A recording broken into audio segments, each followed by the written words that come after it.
नमस्कार, मैं दीपक दादीच आपका स्वागत करता हूं आपके अपने YouTube चैनल पर। आज हम कक्षा 9 संस्कृत विषय में संधि प्रकरण के बारे में जानेंगे कि संधि का मतलब क्या होता है, संधि के भेद क्या होते हैं और किस प्रकार संधि की जाती है। आइए शुरू करते हैं। संधि संधि शब्द का सामान्य भाषा में हम अर्थ देखें तो उसका अर्थ होता है मेल अथवा जोड़। कोई दो चीजों को मिलाना अथवा जोड़ना, ये कहलाता है संधि। उसी प्रकार संधि विच्छेद का मतलब होता है तोड़ना, विच्छेद का मतलब होता है तोड़ना। तो उस प्रकार संधि विच्छेद का मतलब होता है तोड़ना और संधि का मेन अर्थ होता है जोड़ना या मेल अथवा जोड़। परिभाषा की बात करें, संधि शब्द से परिभाषा, संधि शब्द की परिभाषा सूत्र है वर्ण संधानम संधि, अर्थात वर्णों का संधान ही संधि है। यह संस्कृत साहित्य की परिभाषा है वर्ण संधानम संधि, जिसका अर्थ होता है द्वयो वर्णयो परस्पर यत संधानम मेलनम वा भवति तत संधि इति कथ्यते, उसे संधि कहते हैं। वापिस देखना हिंदी अर्थ, द्वयो दो, वर्णयो वर्णयों के अंदर हम वर्णयों का मतलब होता है वर्णों में, अर्थात स्वर और व्यंजन ये दोनों ही वर्ण होते हैं। दो वर्णों के परस्पर, परस्पर का मतलब होता है आपस में, दोनों का। यत जहां पर या जिस स्थान पर, संधान संधान यानी दोनों का मेल, वाह भवति या मेल होता है, अर्थात दो शब्दों का या दो वर्णों का जहां आपस में मेल होता है, संधान होता है, उसे ततः संधि इति कथ्यते, उसे इस प्रकार संधि कहते हैं। अर्थात दो वर्णों का परस्पर जहां मेल होता है, मेल को ही हम संधि कहते हैं। अब ये तो थी हमारे संस्कृत के हिसाब से परिभाषा। आचार्य पाणिनि के अनुसार क्या परिभाषा है वो भी हम समझते हैं। आचार्य पाणिनि अनुसार परिभाषा पर सन्निकर्ष संहिता, शब्दों के आपस में अत्यधिक निकटता ही संधि है।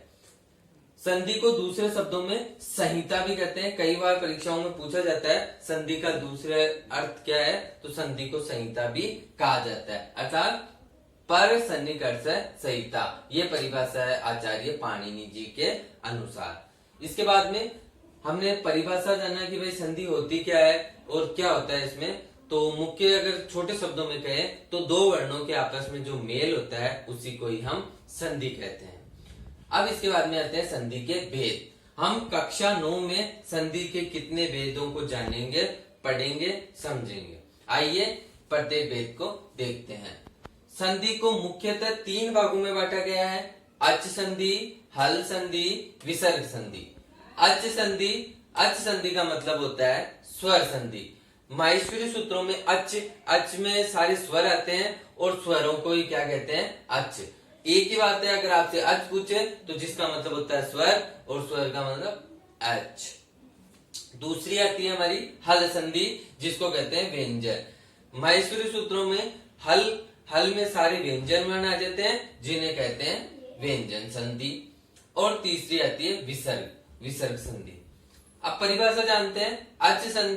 अच संधि की परिभाषा होती है जब दो स्वर आपस में मिलते हैं तो उनके मिलने से जो विकार उत्पन्न होता है या परिवर्तन आता है तो उसे संयुक्त रूप से हम अच संधि कहते हैं। अर्थात हम अच संधि के अंदर पढ़ेंगे कि दो स्वर आपस में किस प्रकार मिलते हैं, मिलने से उनमें क्या परिवर्तन आता है, किस प्रकार का विकार उत्पन्न होता है।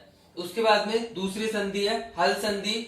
हल संधि की परिभाषा होती है जब किसी व्यंजन के पश्चात यानी व्यंजन के बाद कोई स्वर अथवा व्यंजन ही आए, यानी एक व्यंजन के बाद स्वर या व्यंजन दोनों में से कुछ भी आ जाए तो उनमें जो परिवर्तन होता है, विकार होता है, वो व्यंजन संधि के अंतर्गत आता है। यानी व्यंजन के बाद अगर कोई स्वर अथवा व्यंजन आता है तो वो हल संधि कहलाएगी। तीसरी बात करते हैं विसर्ग संधि की। अगर विसर्ग के स्थान पर कुछ भी परिवर्तन होता हो तो वो विसर्ग संधि कहलाती है। यानी विसर्ग के स्थान पर अगर कोई भी हमारे को परिवर्तन देखने को मिलता है तो वो विसर्ग संधि कहलाते हैं। अब इनके भाग, कितने भाग हम पढ़ेंगे, तो अच संधि के हम 8 भागों को पढ़ेंगे, हल संधि के हम 5 भागों को पढ़ेंगे और विसर्ग संधि के हम 3 चीजों को समझेंगे, 3 भागों को समझेंगे। अच संधि के कितने भाग होते हैं, आइए देखते हैं। अच संधि पहला होता है यण संधि, दूसरी अयादि संधि, तीसरी गुण संधि, चौथी वृद्धि संधि, पांचवी सवर्ण दीर्घ संधि, छठी पूर्व रूप संधि, 7वें नंबर पर आती है पर रूप संधि और 8वें नंबर पर आती है प्रकृति भाव संधि। हमें परीक्षा की दृष्टि से, क्योंकि आगे हम 10वीं क्लास में जाएंगे, बोर्ड एग्जाम देंगे और 9वीं क्लास भी हमारे लिए बहुत इंपॉर्टेंट है, तो हमें इन परिभाषा इनके माफ कीजिएगा इनके संधियों के नाम याद होने चाहिए। अंगुलियों पे नाम दीर्घ, गुण, वृद्धि, यण, अयादि, पररूप, पूर्वरूप और प्रकृत भाव, इस प्रकार 8 संधियों के हमें नाम याद होने चाहिए अपनी अंगुलियों पर। इसके बाद में अच संधि के बाद में हम दूसरी संधि की बात करते हैं, व्यंजन संधि। पहली सचुत्व संधि, दूसरे नंबर पर ष्टुत्व संधि, तीसरी जसत्व संधि, चौथी चत्व संधि, 5वीं अनुस्वार संधि। ये 5 प्रकार की संधियां हल संधि के अंतर्गत आती है।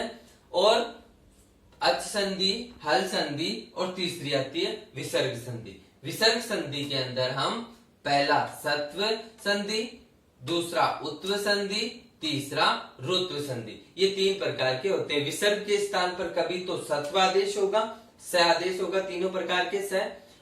उत्व के अंदर उ अथवा ओ आदेश होगा और रुत्व के अंदर र होगा। तो इस प्रकार उत्व, रुत्व और सत्व इनको कहा जाता है। और अंत में अपन एक सूत्र सीखेंगे जिसको कहते हैं विसर्ग लोप, अर्थात विसर्ग का लोप हो जाता है। हमारे बीच में कई ऐसे शब्द आएंगे बाद में जिनमें हमें विसर्गों का लोप करना पड़ेगा। उम्मीद करता हूं आपको ये परिभाषा डायग्राम समझ में आया होगा और आगे के वीडियो में हम अच संधि के सारे भागों के बारे में जानेंगे। इसी के साथ मैं दीपक दादी आपसे अनुमति चाहता हूं। जय हिंद, जय भारत।